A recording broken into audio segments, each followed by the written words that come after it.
پدی امت باندې د زنانه ډیر غټ احسانات دي، پدی امت باندې د زنانو ډیر غټ احسانات دي. مونږ ته په تاریخ کې د صحابه او هغه موریانم نظر راځي چا به چې زویګانو ته داد ورکو، حوصلې به بڑاولې او غیبه د الله د دین د پاره قربانې دو. لہذا دا یو سو خبره با پرده تشریف فرما ناست خويندو موریانو، مونږ په خپل کور کې د تعلیم او تعلم یو ماحول جوړ کو.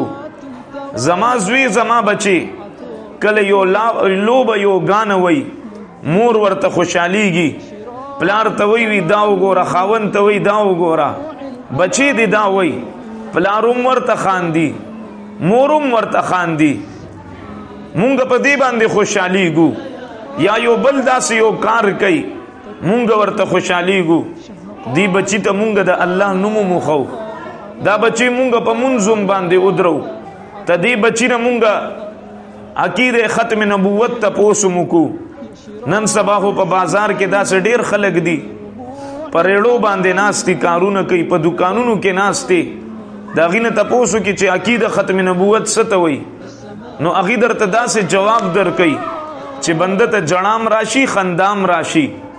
نو دا زمونږ کار دی، مونږ خپل بچو ته په کور کې تعلیم ورکو.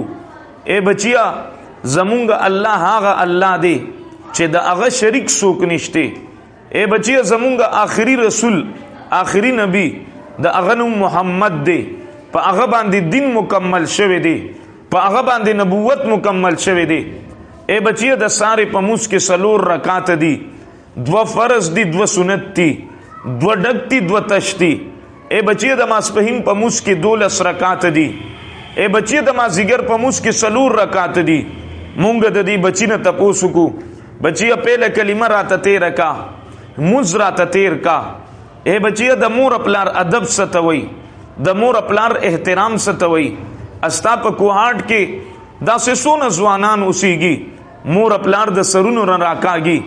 ستاسو په دې کوهاټ کې سونه داسې ځوانان اوسېږي، مور پلار له په مخ باندې سپېړې ور کوي.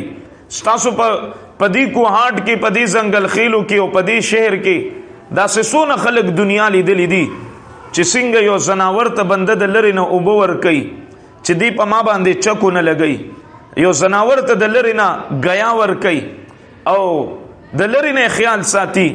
داسې په دې کوهاټ کې ځوانانو تاریخ گواه دی، خلکو کتلی دي، ما په دې ګناهګارو غوږونو اورېدلې دي او چاچې پسترګو کتلی اغیراته ویلې دي. خلکو خپل مور پلار سره دا چل کړي دي، خپل پلار راکاګلې دي، خپل مور له په مخ سپېړې ور کړې دي، خپل مور په ګولو باندې وشته دا. دا تاسو موره، تاسو یې مینه، تاسو یې ګوره. د دې وجه صدا د دې څه وجه ده، دی بچی دا طاقت غلط استعمالو، مونږ به ورته خندیدو. دا بچی به غلطو خلکو سره کې ناستو، مونږ به ورته خندیدو. دی بچی به کنزلی کولی بل ته د مور او خور، مونږ به خوشالیدو. چیرې زما بچی خو نن سبا ډیر پوه شو، زما بچی ډیر پنې خان جوړ شوی دی. مور د دې بچی تربیت نکو، پلار د دې بچی صحیح اصلاح نکړه. نن بچی دی حد تر رسیدو چې دا پلار د دې بچی محتاج شو، دا مور د دې بچی محتاج شو. زم تاسو سره په دې کوهاټ کې اوسېږم، زما کورم تاسو سره دلته نږدې دي، زما بچیم تاسو سره دلته نږدې دي.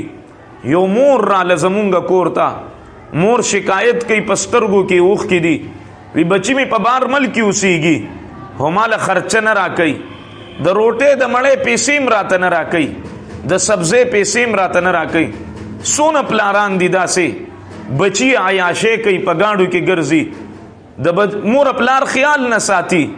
د هغې وجه دا ده نن مونږ د دې بچی تربیت وکړو، د خپل لور تربیت وکړو، د خپل زوی تربیت وکړو.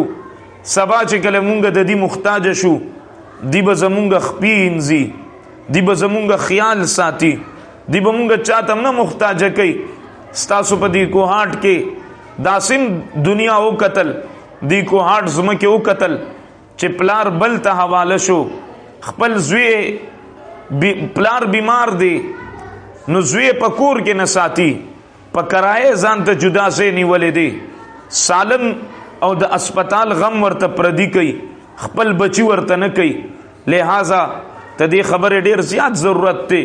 زمون په دې علاقې کې په دې محله کې دا مدرسۃ البنات د ماشومانو مدرسه، دلته خپل ماشومان را لېږي، ماشومان مدرسو ته ځي او ماشومان دې مدرسو ته را لېږي. د جنکو دا مدرسه مدرسۃ البنات په دې کې به ستاسو بچو ته خولی کېږي د موس طریقه، د مور پلار ادب او احترام. الله څوک دی، رسول څوک دی، منځونه پرورس کې سو فرض دي، رکعتونه سو دي، سنت سو دي، فرض سو دي. مور پلار چې ادب احترام کې سب ملاويږي. مور پلار چې ادب او احترام نه کې نو کم خساره او کم زلالت به مخه ترازی. دا ټول خبرې په دې مدرسه کې خولی کېږي. دا مدرسه تربیت ته د ماشومانو د پاره په دې مدرسه کې او اسکول او کالج مونږ ته انجینیران راکړي او مختلف فنون والا خلق راکړي. خدا مدرسې مونږ ته د وخت هغه خلق راکړي چې کم صرف کلی نه ټیک کوي بلکې ملکونه ټیک کوي، چې کم صرف د یو کس تربیت نه کوي بلکې د خاندانونو تربیت کوي. لہذا سونم خويندې موریانې ناستې دي، زه دې ټولو ته دا درس ورکوم او دا خبره کوم چې خپل لوریانې ماشومان دې مدرسه کې داخلي کې او پروس کې یو 10 منټه په کور کې تعلیم د موس په حواله سره، دینی حواله سره دا شروع کې ان شاء الله تدې